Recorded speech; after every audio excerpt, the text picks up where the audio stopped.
Welcome back from Stasis. Today we have a Warhammer 40k Kill Team video. This is for the release of the Blood and Zeal expansion. First, let's take a look at everything that comes in the box. First up is the Shrine statue. This is the piece that I think most people are most excited about.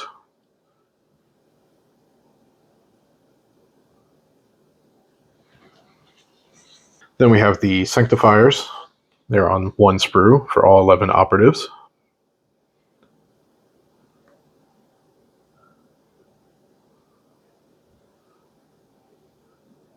Some fairly nice looking models on there.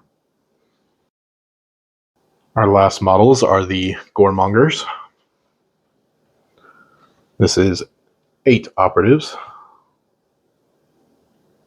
Again, just one sprue. We also have the pack that all of the books and cards came in.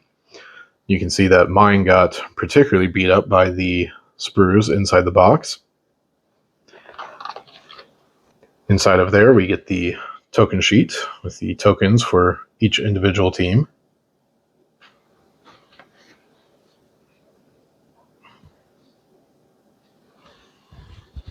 You also have your instruction manual for assembling everything.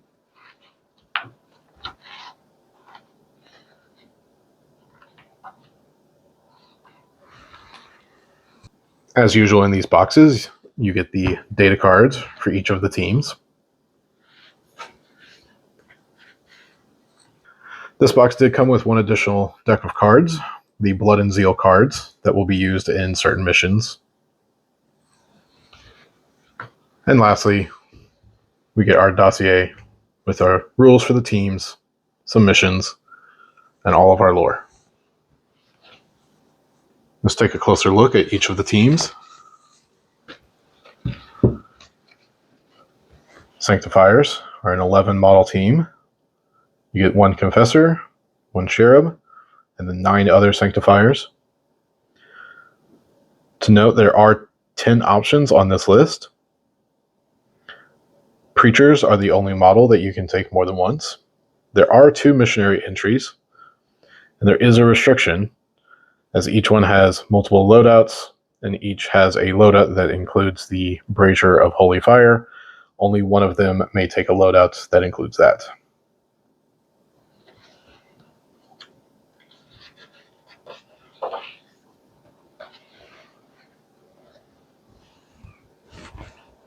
The Sanctifiers have 2 faction rules. The first is the Ministorum Sermon. This allows you as a strategic gambit to select an order. All friendly models within 3 inches of your order will benefit from the sermon. However, if your orator is your confessor, that range extends to 6 inches. They specify that if a model is benefiting from the sermon when it begins its activation, it will continue to benefit from the sermon until the end of its activation. And lastly, all models benefiting from the sermon reduce any normal or critical damage of 3 or more by 1. The second faction rule is Blaze. Certain Sanctifier weapons have the Blaze keyword. If you retain a critical success while shooting with a Blaze weapon, you will give the target one of your Blaze tokens. Whenever an operative with one of your Blaze tokens activates, it takes D3 damage. They then have one of 2 choices. They can roll a D6, and on a 3+, remove the Blaze token, or they can subtract 1 from their APL for that activation to remove the token.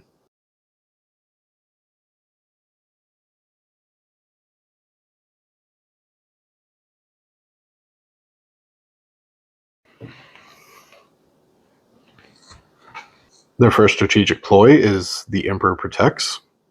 This allows that when a friendly operative that's benefiting from the sermon is being shot at, you can re-roll any of your defense dice of 1 result. Next is Fervent Brawl. This allows operatives that are benefiting from the sermon to have Ceaseless when they are fighting or retaliating. Then we have Zealous Persecution. This gives an operative lethal 5 during a fight if they have charged during the activation. Their last strategic ploy is Rally the Flock. This allows each operative benefiting from the sermon to perform a dash or a fallback, except for the orator. If you do perform the fallback, it cannot be more than 3 inches. And each of the operatives have to end closer to your orator, and it specifies that you cannot use on the first turning point. The first Fireflight ploy is Rosarius. This allows you to ignore 1 normal die of damage. Next is Ardent Eradication. This allows you to re-roll all of your attack dice when you're shooting against an enemy within 3 inches of your orator, or 6 inches if it's your confessor. We then have Redeemed Through Fire. This is used when an operative that has a blaze weapon is incapacitated. It will give a blaze token to each visible enemy within 2 inches of it. The last Firefly ploy is Unwavering Devotion. You can use this when your orator or miraculous is being shot at or chosen to be fought against.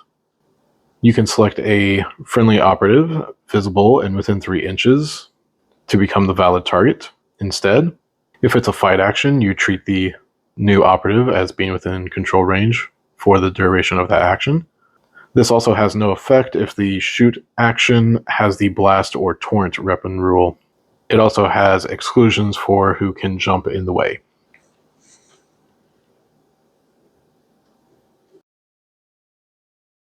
The units in this team do have a varying amount of wounds. The Confessor himself has 10, your Cherub has 5, and we can see 7 for the Conflagrator, 8 for the Assassin. The 7 seems to be the average, with a couple 8s. Movement is pretty much 6 inches all around. Saves of 5 up, 2 APL each. The Cherub does notably have a version of the flying rules and a 7-inch movement, and benefits from the typical super conceal that many small units have. With one difference, it calls out that it may use its own unique action.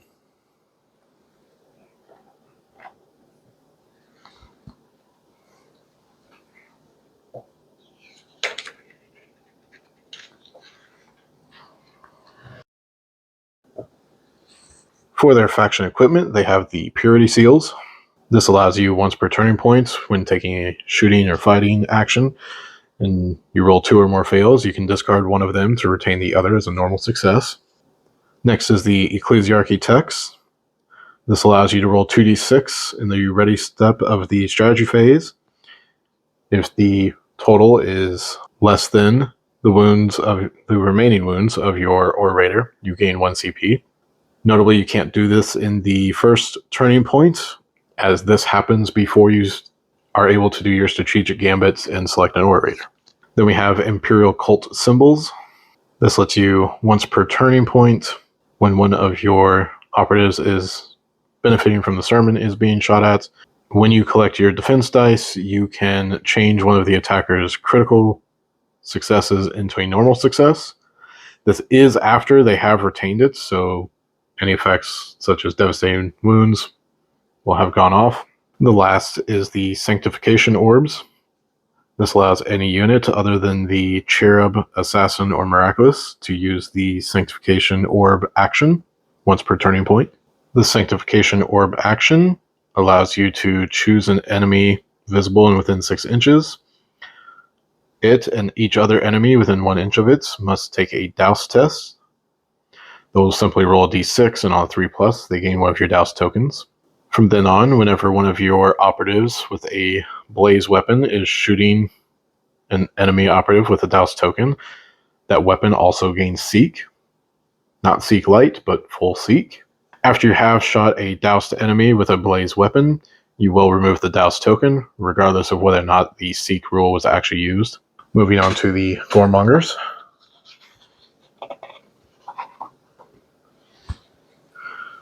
This is an 8 operative team.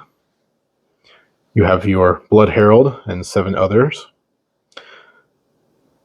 You're allowed to take multiple aspirants, but each other is only once.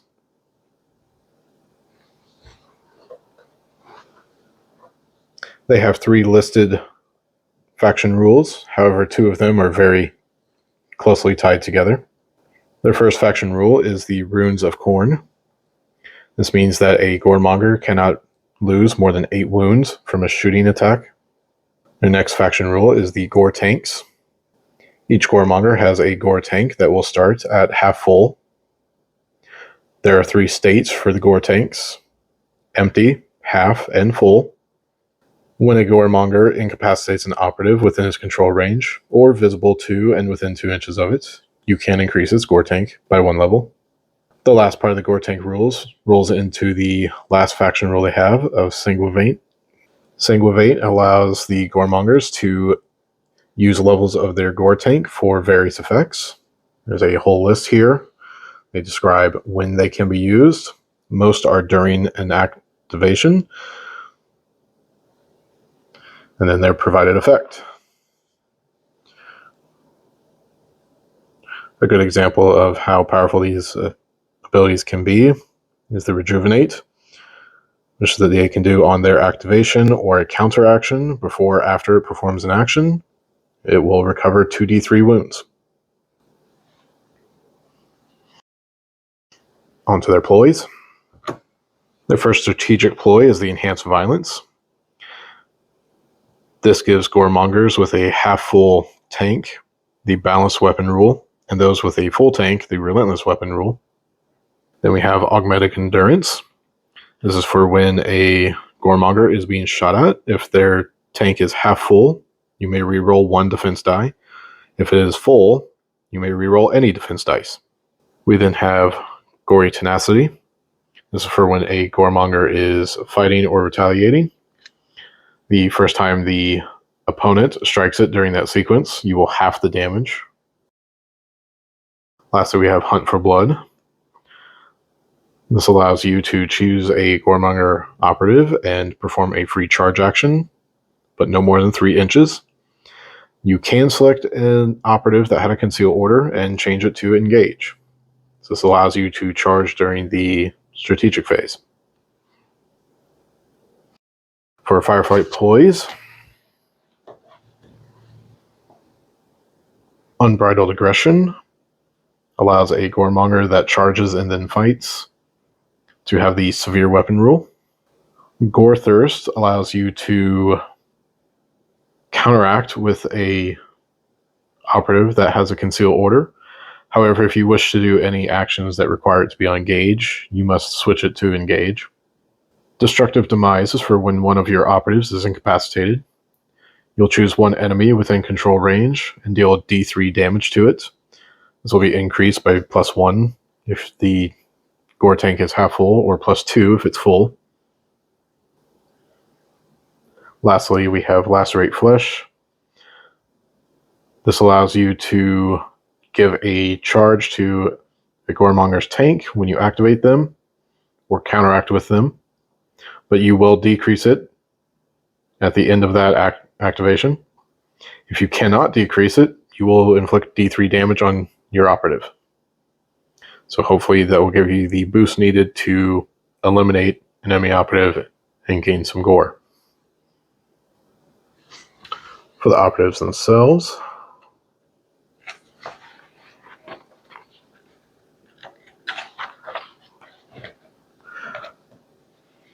they all are to APL in a 7-inch move, which is quite high, or at least competing with all of the Eldar teams.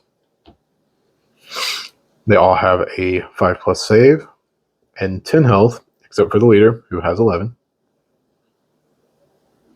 The leader notably has an ability to give himself a charge on his Gore tank if it is empty during his activation.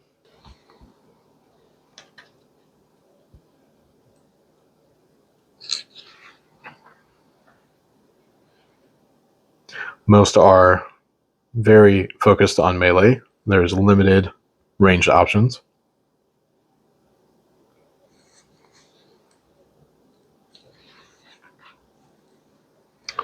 Their faction equipment. First is the Gory Totem.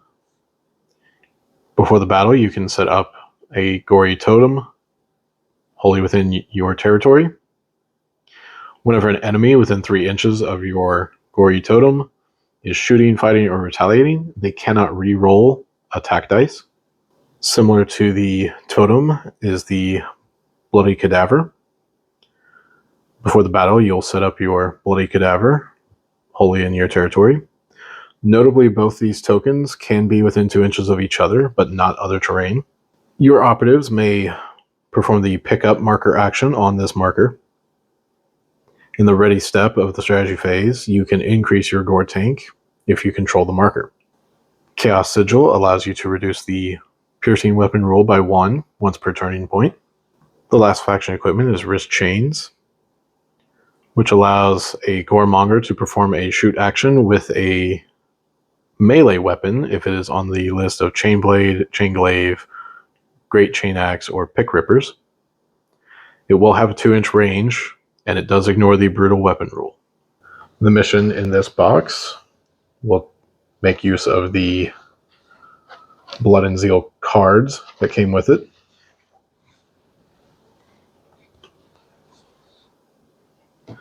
For this mission, you will need the Shrine Statue and the Blood and Zeal decks.